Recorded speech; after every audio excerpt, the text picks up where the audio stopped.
Il se trouve aux premières loges. Claude Lisotte a beau être un témoin privilégié, il veut voir au-delà de ce qui lui est présenté. Vous êtes indécis. Ah, je suis très indécis. Je suis très indécis.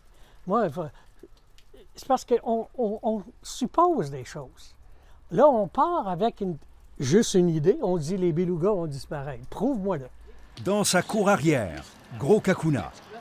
Un port en eau profonde qui n'a jamais vraiment trouvé sa vocation, devenu aujourd'hui le symbole du dilemme entre le développement économique et la protection de l'environnement. C'est entre autres à partir d'ici que le géant albertain TransCanada veut exporter du pétrole canadien vers de nouveaux marchés. Ah, c'est embêtant tout ça. Mais aujourd'hui, on évolue, tout le monde évolue. Puis, dans toute évolution, qu'on le veuille pas, ça veut dire dérangement.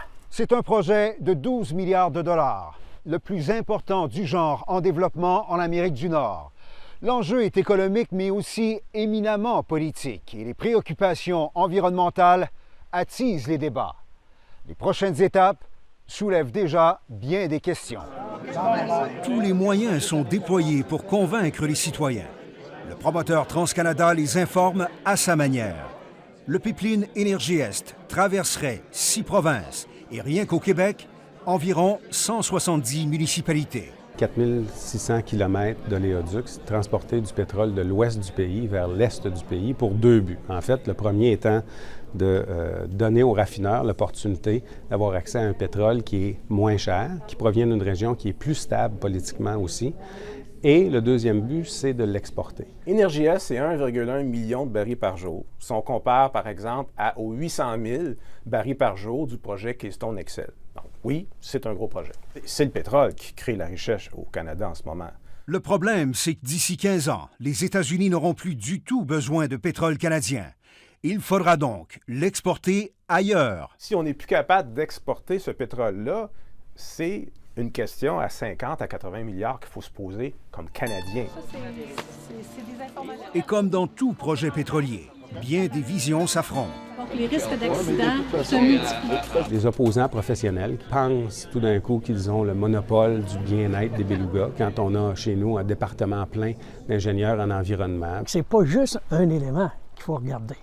T'sais, je parle de l'eau, je parle des terres. C'est très déchirant parce que c'est la nature, ça fait partie de nous, puis faut s'en préoccuper. Tout le long du trajet, le promoteur n'hésite pas à faire miroiter des retombées en termes d'emplois directs et indirects ou encore de taxes foncières. Une municipalité où on traverserait 10 km, par exemple, ça va osciller entre 170 000 et 200 000 juste pour le pipeline. Et ça, on paye ça tant que c'est en opération. Un argument de poids pour les petites municipalités. Mais pour Claude Lisotte, ce n'est qu'une partie de l'équation. Ce dossier-là, il est tellement important qu'il est difficile d'arriver à dire hey, c'est non ou c'est oui. La pression est forte. Des milliards sont en jeu. Calgary, le cœur de l'industrie pétrolière. C'est en grande partie ici, très loin de Kakuna, que va se jouer l'avenir du pipeline. Dans l'Est du Canada, les gens ne nous connaissent pas. Donc, quand on ne connaît pas les gens, quand les gens ne connaissent pas, la crédibilité n'est pas encore là. Lynn Mercier est vice-présidente de l'Office national de l'énergie. C'est le tribunal qui doit analyser le projet Énergie Est et soumettre ses recommandations au gouvernement fédéral qui aura alors le dernier mot. Notre mandat, là, c'est de concilier l'environnement, l'économie puis le socio-économique. Alors, c'est pas un ou l'autre, c'est les trois. Les audiences, la construction, tout semble encore loin. Pourtant, TransCanada vise la fin de 2018 pour la mise en service du plus long oléoduc canadien. Au Québec, tout reste à faire. Et Claude Lisotte se questionne encore. Il y a un risque qui est grand, qui est énorme, c'est qu'on aille trop vite. Le méga-projet arrive avec des règles du jeu fraîchement redéfinies par le gouvernement fédéral. Michel Bélanger pratique le droit de l'environnement depuis 25 ans. Une des craintes importantes, c'est qu'on applique pour la première fois des amendements à une loi qui ont été apportés en 2012 à l'égard probablement du projet le plus gros qu'on n'aura pas eu depuis les 40 dernières années. L'Office national de l'énergie a désormais l'entière responsabilité de l'évaluation environnementale de tout projet de pipeline interprovincial. Puis, une fois qu'il aura en main l'ensemble de la documentation du promoteur, il n'aura que 15 mois pour tout examiner, alors qu'auparavant, aucune limite de temps n'était imposée aux audiences fédérales. Ce pipeline-là traverse des milieux agricoles, des milieux sensibles, des cours d'eau. Alors, ça fait appel à beaucoup de spécialistes potentiellement.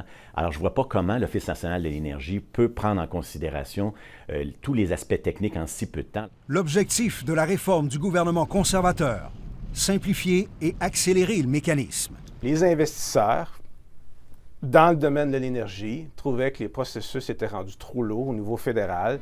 6 provinces, 4600 km de pipeline, 2 ports pétroliers et surtout 15 mois pour examiner tous les enjeux qui s'y rattachent. Le comité d'audience va faire tout en son pouvoir pour avoir un processus équitable, parce que c'est ça qui est important. Est-ce que c'est un test, un projet aussi gros que ça? Je suis obligé de dire oui. Ici, devant l'ampleur de la tâche, 15 mois ne suffisaient pas. L'Office national pourrait demander au gouvernement une prolongation. Mais on va commencer avec le délai qui nous est accordé. On va essayer de faire de notre mieux et puis ensuite, on verra s'il y a des aménagements à faire. Pendant ce temps, Claude Lisotte continue d'observer, toujours à la recherche de réponses.